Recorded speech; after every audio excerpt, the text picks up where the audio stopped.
Consumption is 2/3 of the economy. AI data center building has offset it.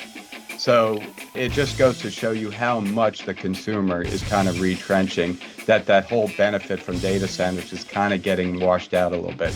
That's what you need to know before the bell today. Yesterday, Target came out with earnings, and they were not good. They were on the weaker side. Their guidance was weaker. They're blaming a consumer that's not spending as much. That's not new news to us.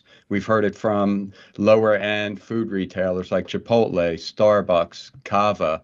A bunch of them are telling us that consumers are holding back on spending. And interestingly, if you look at GDP, consumption has dropped a lot. Consumption is 2/3 of the economy. AI data center building has offset it. So it just goes to show you how much the consumer is kind of retrenching, that whole benefit from data centers is kind of getting washed out a little bit. So today we have Walmart. Right now, I do not see that they've reported earnings, but the stock is trading down 2 to 3%. But that's another good barometer of the consumer. I expect their earnings and sales to be a little better. But again, let's look out for any comments from the CEO about what he's saying about the consumer and their spending habits.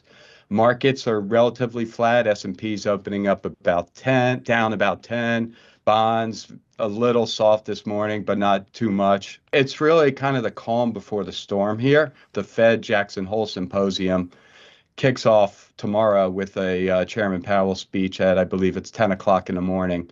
So that will set the tone for Fed policy over the coming 6 months. And it's becoming more political. So we can also talk about Lisa Cook, who Trump is trying to get rid of from the Fed, which would give him another vote.